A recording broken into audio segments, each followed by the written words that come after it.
Olá, seja muito bem-vindo. Meu nome é Adriele. Nessa aula você vai conhecer o novo acordo ortográfico da língua portuguesa. É um assunto muito importante para você, pois a disciplina de português cai em todos os vestibulares, concursos e no Enem. Você sabia que agora o alfabeto ganhou 3 letras? Antes ele tinha 23 e agora tem 26. Quem entrou foram o K, o Y e o W. As palavras paroxítonas com ditongo aberto não levam mais acento e a trema some em quase todas as palavras. Está preparado para conhecer essas mudanças? Então vamos lá! O novo acordo ortográfico da língua portuguesa passou a funcionar de forma não obrigatória no Brasil a partir de 2009. Entre 2010 e 2012, foi determinado um período para que todos os livros didáticos se preparassem para entrar na nova regra. A partir de 2013, então, a nova ortografia passou a ser obrigatória em todo o país. A partir de 2012, o acordo começou a funcionar em outros 7 países que também falam português. São os integrantes da comunidade dos países de língua portuguesa, como Portugal, Angola, Moçambique, Cabo Verde, Guiné-Bissau, São Tomé e Príncipe, Timor-Leste, com exceção de Macau, território administrado pela China. Segundo especialistas, as diferenças na pronúncia, gramática e vocabulário que existem nos países de língua portuguesa vão permanecer por tempo indeterminado. As mudanças dependem das pessoas e do tempo, e não de acordos ou leis. Você sabe o que significa ortografia? Bom, ortografia é o conjunto de normas onde os sons da fala são representados pela escrita. Agora vamos falar um pouco sobre as mudanças. Como falado no início, o alfabeto ganha 3 letras, o K, o Y e o W. A trema desaparece em quase todas as palavras. Um exemplo, antes escrevíamos linguiça com trema, agora não mais. Somente os nomes próprios ou derivados de palavras estrangeiras continuam com ela, que é o caso do sobrenome Miller. Agora vamos falar sobre acentuação. Antes de iniciar o assunto, será que você sabe onde ocorreram as mudanças? Vamos assistir a uma situação. Você viu o que aconteceu na Assembleia Legislativa hoje? Eu vi, nossa, que escândalo, né, cara? Nossa, mas a Assembleia se escreve com acento ou sem acento? Nossa, não sei. Existem muitas dúvidas em relação à acentuação em palavras paroxítonas, ou seja, aquelas que têm a penúltima sílaba mais forte, o acento agudo some em ditongos aberto, EI e OI. Antes, escrevíamos Coreia, Assembleia, Jiboia, asteroide com acento no EI e no OI. Agora, você não precisa mais colocar. Essa regra só vale para as paroxítonas. As oxítonas, palavras que têm a última sílaba forte, terminadas em ditongos abertos, permanecem com acento, como troféu e herói. Você sabe o que é um ditongo? Ditongos são 2 vogais juntas em uma sílaba só. Muito fácil, né? Some o acento também no I e no U, sendo eles as sílabas fortes, depois de ditongos em palavras paroxítonas. Antes escrevíamos bocaiúva, feiura com acento. Se o I ou U estiverem na última sílaba, o acento permanece, como é o caso da palavra piauí. Some também circunflexo, ou popular chapeuzinho. Palavras terminadas em EN, OO ou OOS, palavras como crem, voo, enjôos, eram escritas com acento na primeira vogal. Tudo bem até aqui? Continuando sobre os acentos, some o acento que diferenciava palavras iguais, como é o caso da palavra para, preposição, e para, verbo. Antes, escrevíamos a palavra para, verbo, com acento, e para, preposição, sem acento. Agora ficou bem mais fácil, pois não existe mais acento em nenhuma delas. O mesmo acontece com a palavra polo e pelo. Mas toda regra tem sua exceção. Não sumiu o acento diferencial do verbo por, que se diferencia do por preposição, de pôr de pretérito e pó de presente, e de forma, para diferenciarmos de forma.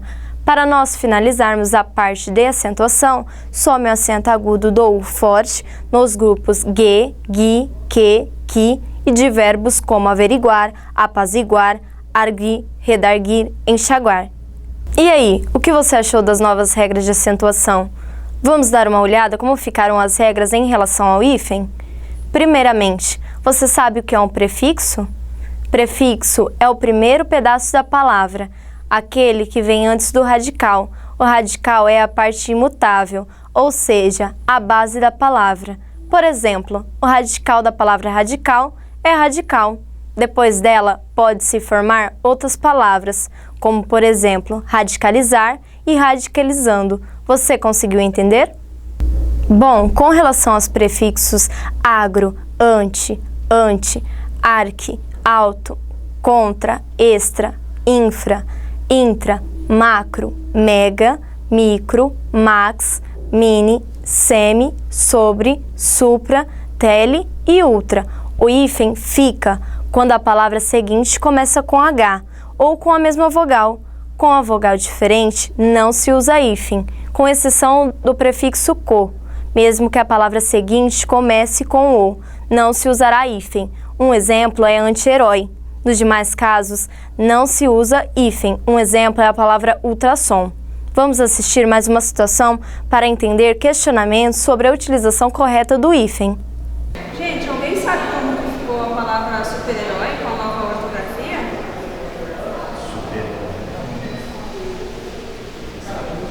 Boa pergunta. Como será que ficou? Nos prefixos hiper, inter, super, usamos o hífen quando a palavra seguinte começar com H ou com R. Por exemplo, interregional. Em outros casos não se usa, como na palavra supersônico.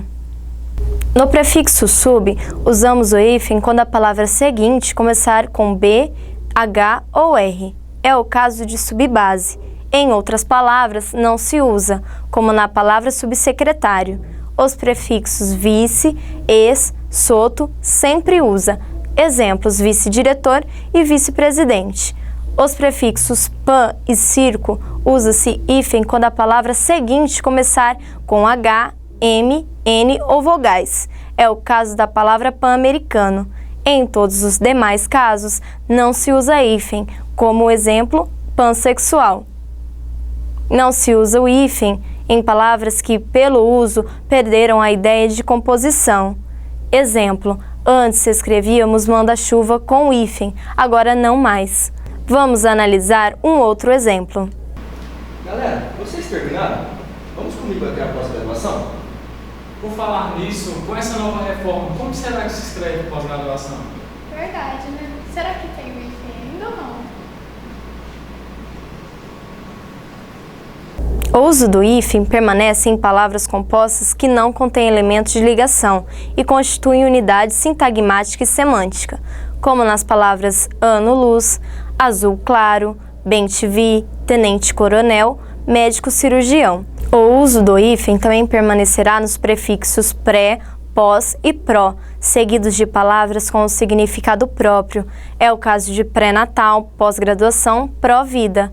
O hífen também permanece em palavras formadas pelas palavras além, aquém, recém, sem. Exemplos: além-mar, recém-casados, sem-teto, aquém-oceano.